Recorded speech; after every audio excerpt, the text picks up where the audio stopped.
Why are you entrusting our newborn baby to my sister every day?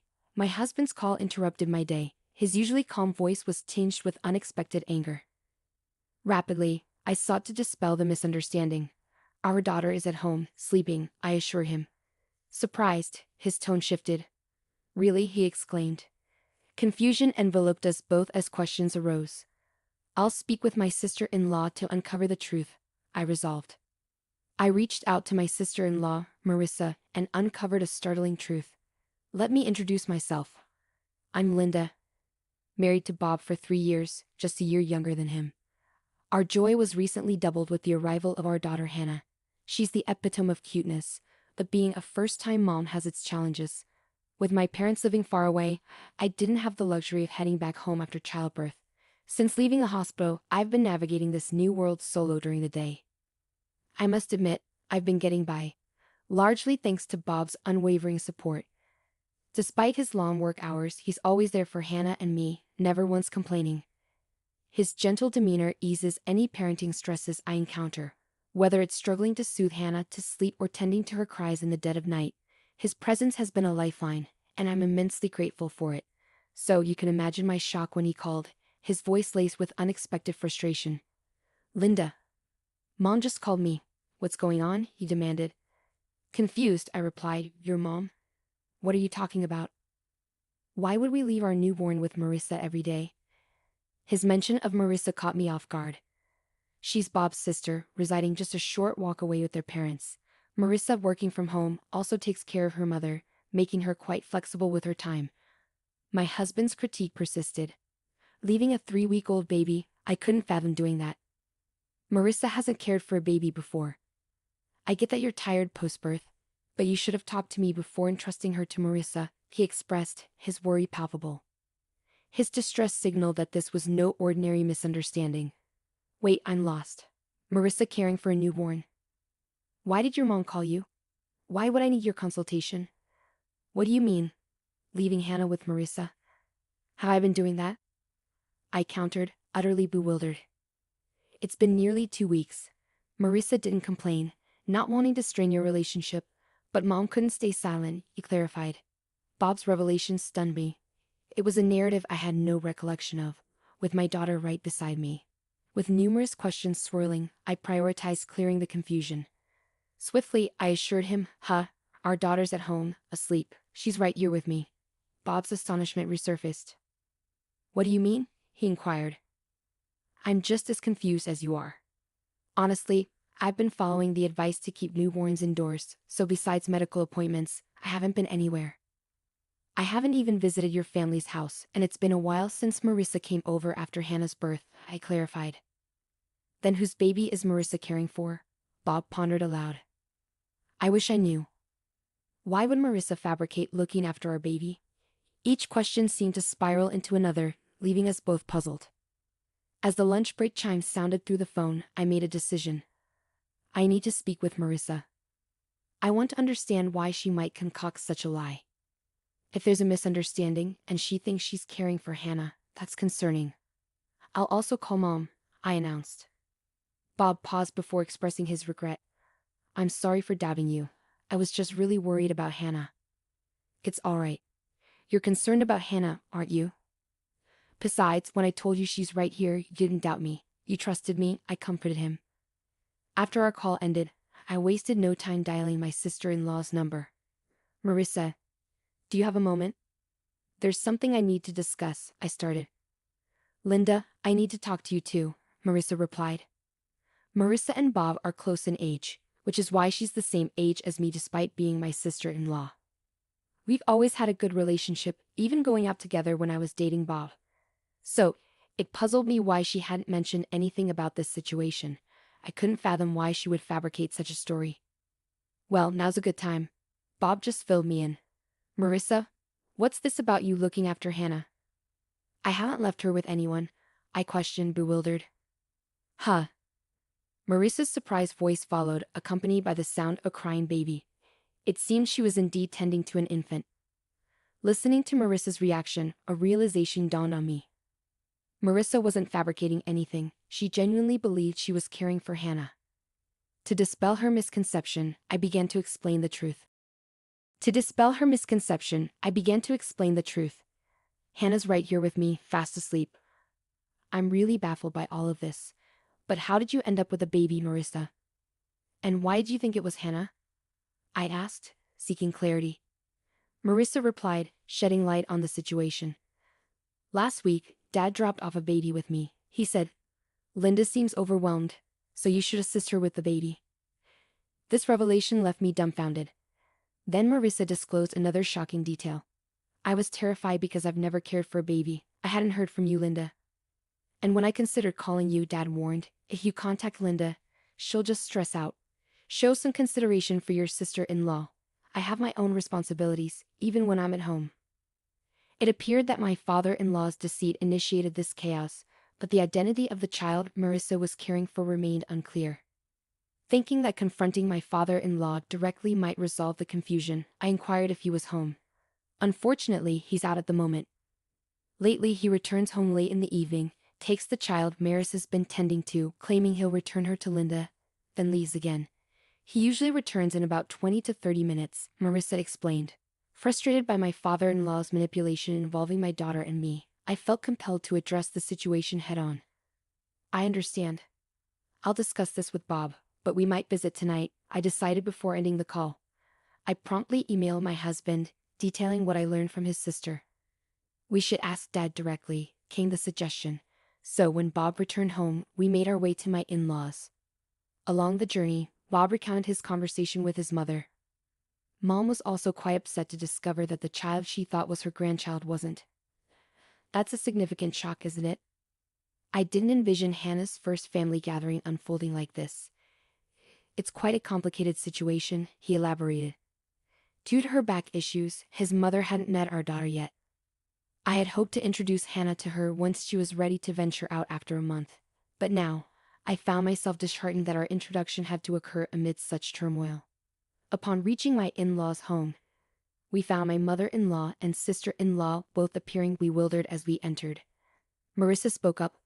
Bob, Linda, Dad mentioned he would return the child we've been caring for, but he hasn't returned yet. Understanding the situation, Bob intervened. I see, Mom. Despite the confusion, this is our daughter Hannah. With that, I brought Hannah closer to my mother-in-law. Upon laying eyes on Hannah, my mother-in-law's expression softened. She's absolutely adorable. She bears a striking resemblance to Bob when he was a baby. I'm thrilled to finally meet her, and Linda, you've done remarkably well. I'm sorry you've been entangled in all of this, she expressed with sincerity. It's all right. I'm just as perplexed as everyone else, I responded. Just as I spoke, Marissa chimed in. I'm baffled too. Who is this child I've been caring for? I don't understand why Dad would lie like this. I've been putting in so much effort, believing it was Hannah. He should consider my feelings too. Marissa's frustration mirrored my own towards our father-in-law. Attempting to lighten the mood, Bob interjected, but Marissa, you've met Hannah before. You should have noticed it's a different baby. Well, don't all babies look alike? I thought something was off. But I assumed babies' appearances change quickly. Marissa hastily defended herself. At that moment, our father-in-law returned. I'm back. Wait, why are Bob and Linda here? Our father-in-law's panic was palpable. This deception stemmed from him. The rest of us shared disapproving glances, each silently accusing him. Struggling under the tension, our father-in-law began to stutter. Oh, Linda, it's been some time. What brings you here? Did you forget something? He attempted to divert attention. Turning to Marissa, he added, Marissa, what's going on? I asked you to check for forgotten items.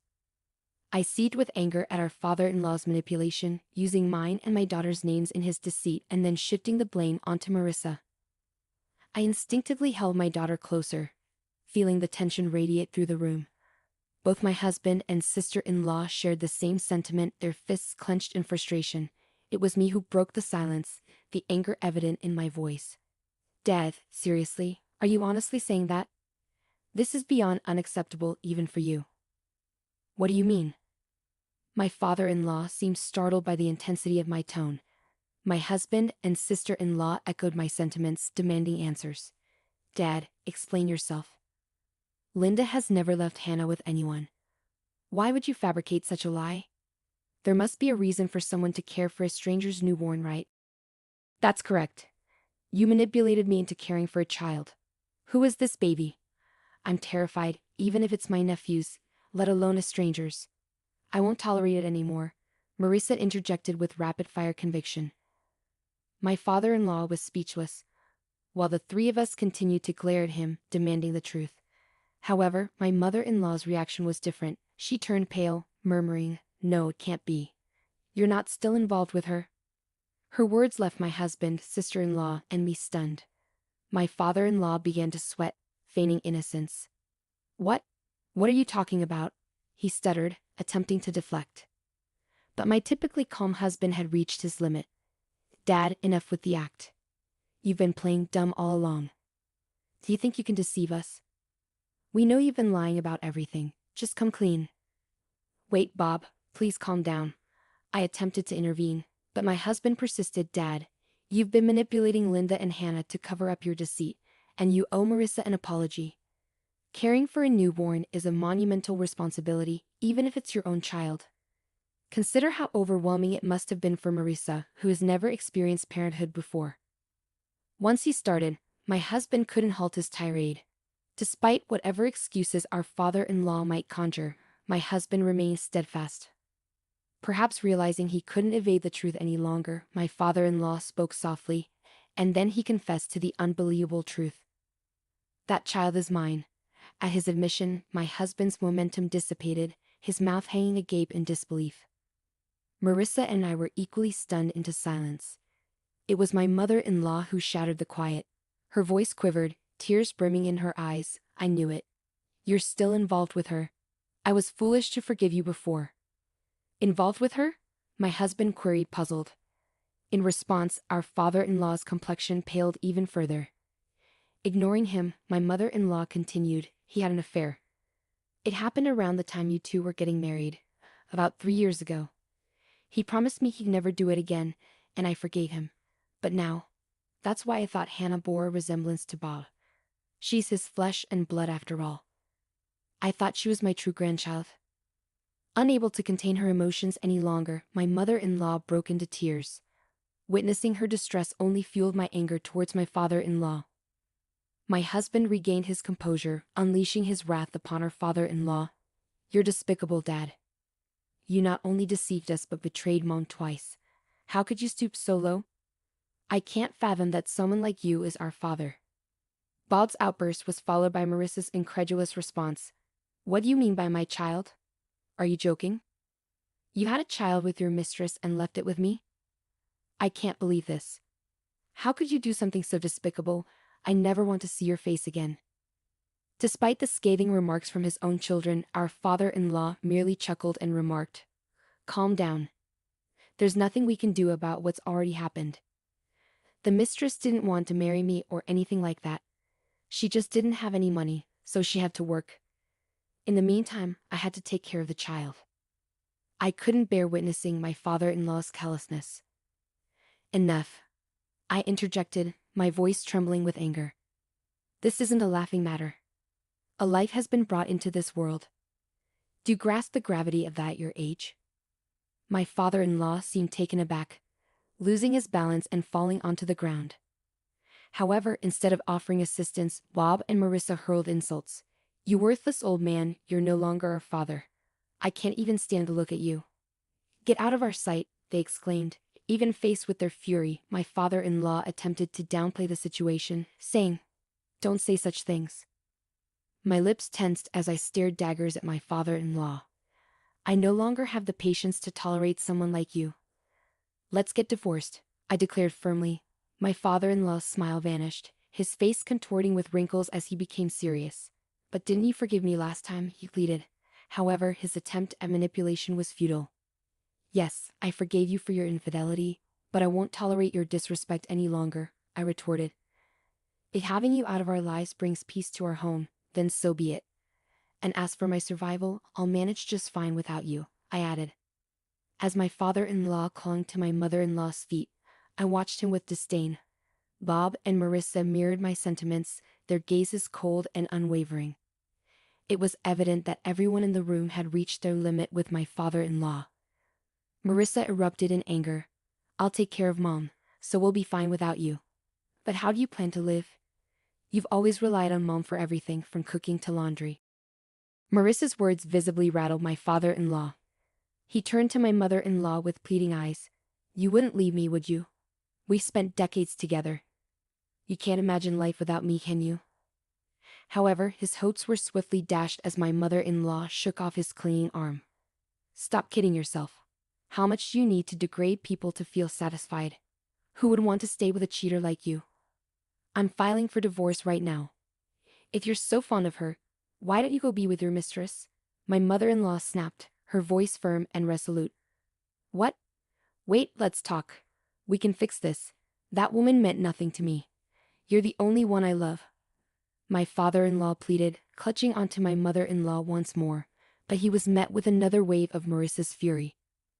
Talking to someone who refuses to acknowledge their mistakes is pointless. We're leaving this place soon, and Mom is coming with us. Until we're gone, stay away from home, Dad. I never want to see you again. Now get out. Marissa demanded, attempting to forcefully escort my father-in-law out. When he refused to budge, Bob had to physically drag him away. Please wait. Give me another chance, just one more. My father-in-law pleaded until the very end, but his pleas fell on deaf ears as nobody paid him any attention. As Marissa had foreseen, my father-in-law's life spiraled into chaos. Struggling to manage even the simplest tasks, he found himself unable to tolerate the growing clutter and filth in his home. Desperate for assistance, he turned to his mistress, only to be met with rejection at her doorstep. It appeared she had no intention of marrying him either. With no one left to care for the children, his mistress was unable to work, leading to financial strain. She began pressing my father-in-law for alimony, even resorting to legal action to secure child support. Meanwhile, my sister-in-law and mother-in-law relocated to an apartment not far from ours. As over a month had passed since Hannah's birth, I started visiting them more frequently, accompanied by Hannah. I maintained my amicable relationship with Marissa, acting as if nothing had changed, and my bond with my mother-in-law remained strong. Moving forward, I'm determined to raise my daughter to the best of my abilities, with the support of my husband, sister-in-law, and mother-in-law by my side.